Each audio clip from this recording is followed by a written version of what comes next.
transition to low carbon? What do you believe what are the disruptors? Is it new technology or is it existing technologies that will get us there? We need to do everything we do 3 times to 4 times more efficiently than today. You need regulation, trainings, human competencies, the right environment, but technology is the enabler. When you look at this transition, I think that a lot of those new technologies are already existing. We just don't implement them. The internet that we're going to know in the next 5 years, we're going to connect 20 times more machines than we connect people. Then the second big rupture, if you look at energy, which is massive, is the arrival of renewable energies. It comes at a point where we come also with technologies of storage. You combine them with a communication, with a downstream communication, then you've got the perfect place for major disruptions. You make it sound like it's getting easier.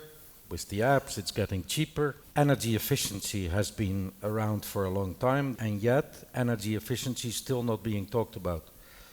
What is going to disrupt that? The world has just not integrated those new technologies. You're speaking energy efficiency using the Internet of Things is very new.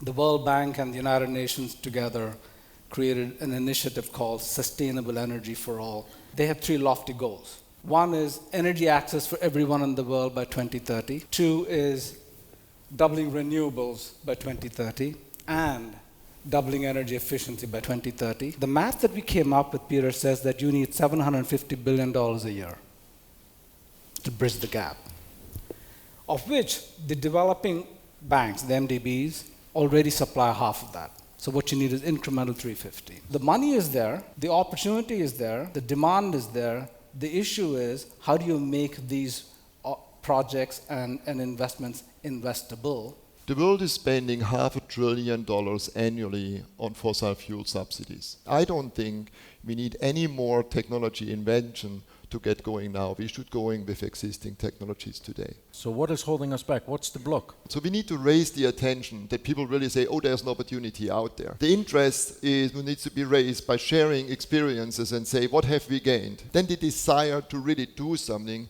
we need to make it practical. We really need to get the decision makers going that way. What would really disrupt and accelerate this transition in your mind? The performance management, the mandatory deployment of technology, and platforms of financing would be the 3 topics that I would raise. My name's Maren Smith. I work with a think tank in Canada.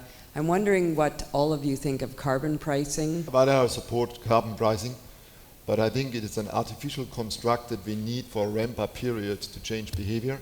When we have the behavior in the pocket where we want it to have, I don't think it will be long-term necessary, but as a stimulus to get going, yes, absolutely, I support it. I completely support.